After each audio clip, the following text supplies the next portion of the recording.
Yes, my name is Vinny Smith, and I'm here today with Herschel Daniels. How are you today, Herschel? I'm doing fine, Vinny, and I see you're wearing your shirt, I'm a veteran, so am I. That's what I guess we're going to talk about, and we're going to talk about me as the Lieutenant Commander of the Ohio Command of the National Association of Black Veterans. Let's get that started. I'm ready for you. Let me ask you a question, Herschel. Can you give me a little bit of the history of the National Association of Black Veterans in Ohio? Sure. It's a veteran service organization. It's a national veteran service organization like DAV, Nabvets, American Legion, authorized by the Veterans Administration in 1967. 7 brothers came home from Vietnam, and they started the organization. The organization has grown over the decades, okay? So now here in Ohio, under Commander Scott, okay, we have an Ohio command, and I'm the lieutenant commander of that command. I actually started in 2010, the Cincinnati, I was part of the founding group that started in 2010, the Cincinnati Black Brigade, a unit of 68 of that organization. We now have over 100 chapters of the organization across the nation. Let me ask you something. What does the National Association of Black Veterans actually do for veterans?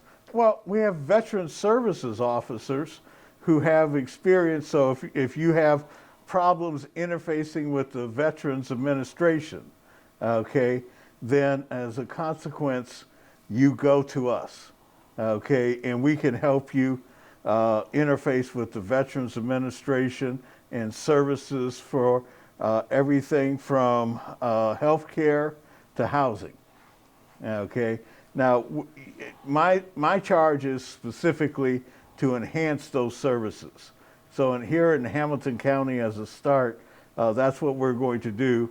We're going to enhance the Veterans Administration Housing Urban Development VA VASH program, so that supportive housing, not only do you get housing as a veteran, but that you get support for going into business. Well, you know, as being a veteran myself, through my experience and talking to other veterans, we need support on that level as far as helping us get housing, helping us with answering some tough questions that has to be dealt with as a veteran, you know, and also, so you're familiar with HUD-VASH? I'm familiar with HUD-VASH, but you just struck a key point. A lot of veterans who come back and say, well, I have a job skill, ready to move into employment, but I've been at war for the past decade, 2 decades. Remember, we have been at war for 2 decades now.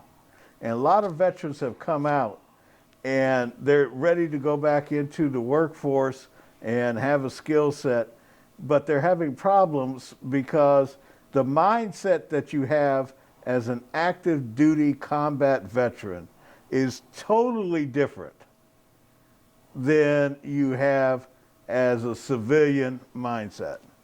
And so as a result of that, some veterans have post-traumatic stress syndrome and they don't want to admit it, okay?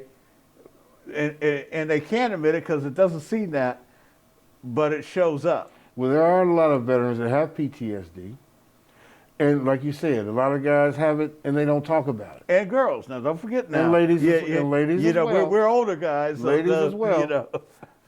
You know, because back in the day, you know, during the Vietnam era, when I was in there, you know, it was, you know, the whacks were brand new. It was a new thing. No, they weren't not brand really new, but they weren't. They were integrated. They weren't integrated. as integrated as they are You were today. doggy, right?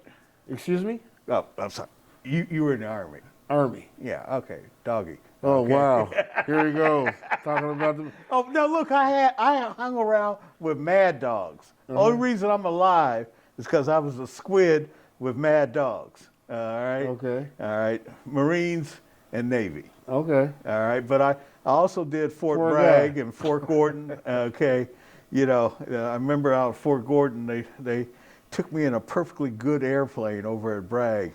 And, oh yeah, here, have this drink, because I was drinking tequila at that time. Right. Okay, I drink a lot of tequila. And they threw me out of a perfectly good airplane.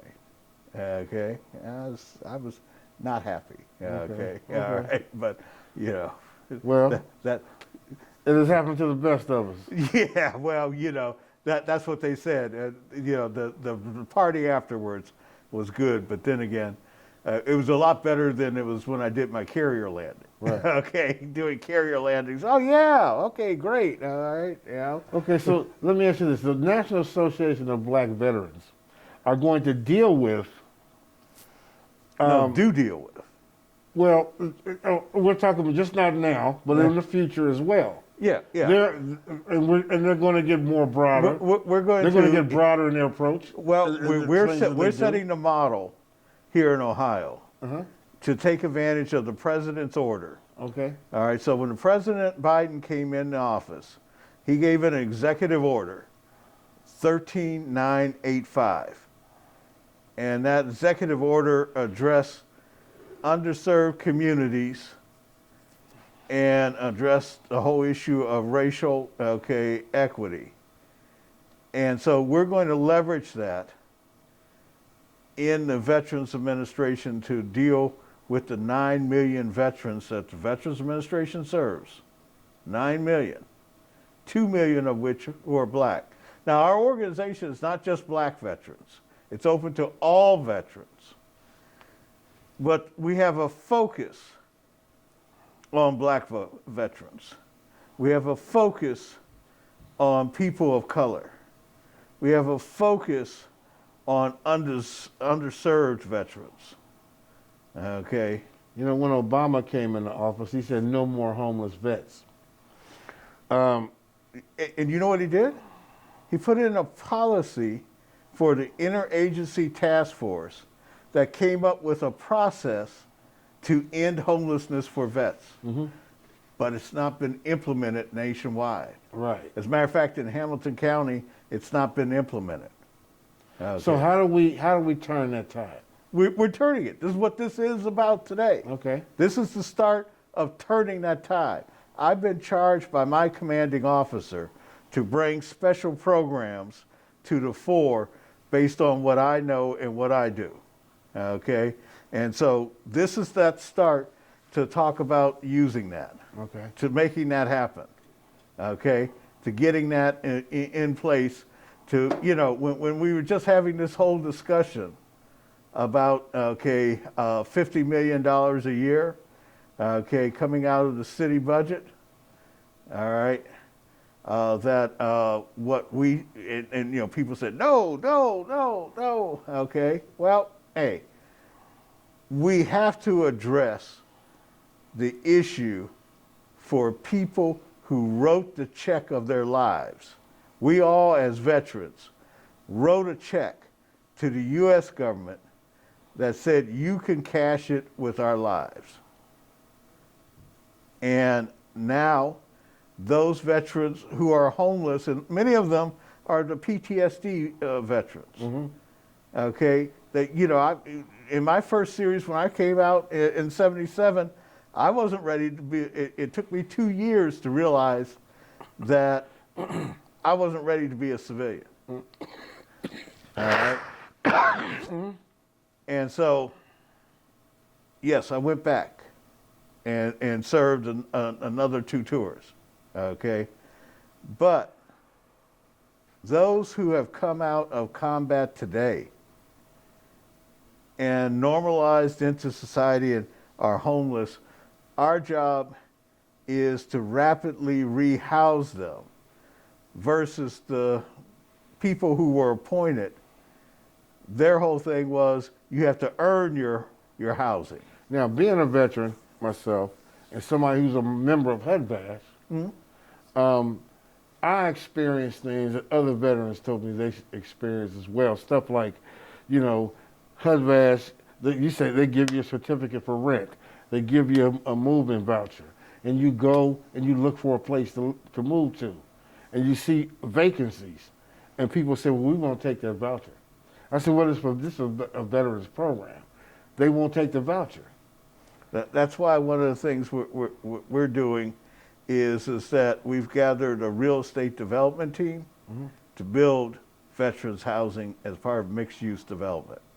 We're not waiting, and again, we want to work with Home and other organizations that do that in affirmatively fair housing, that go in and test that. But our specialty is to develop our housing. Okay, to get it done, because that way I employ you as a veteran to build homes for veterans. Now, it doesn't mean that you're in a construction crew always. It means that you may be doing what we're doing right here, the video, okay? Now, we're doing this in a location that requires us to do mass, okay? So, you know, but, I mean, we're in a global pandemic. 580,000 Americans are dead. Right. Okay, so that's very, very little to do the math. We've both done, and our whole crew, we've already done the shots.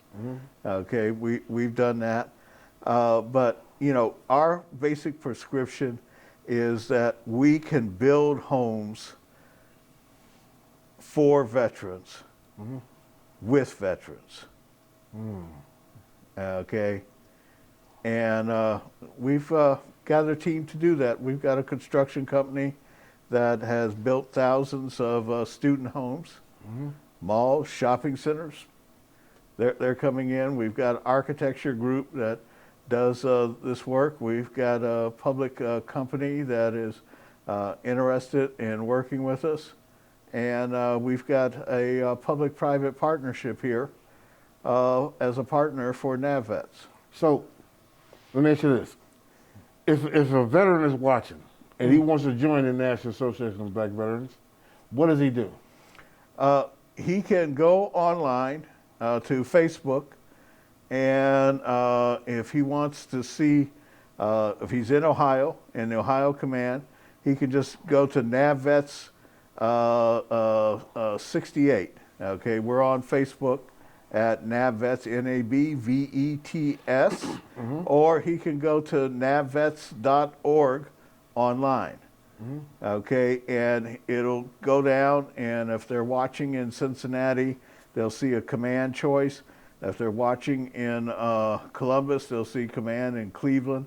They'll see chapters. If there's no chapter where you are, okay, you could just join, okay, and get together with 6 other vets, and we will help you start a chapter. Okay.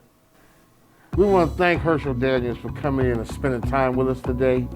It's incredible what they're doing in the community with veterans, and we want to say thanks a lot and keep up the good work. Well, thank you, Vinny. Okay, the National Association of Black Veterans, Ohio Command. We look forward to getting this word out through you, and we'll look forward to your membership in the National Association of Black Veterans. Thanks a lot. Without a doubt.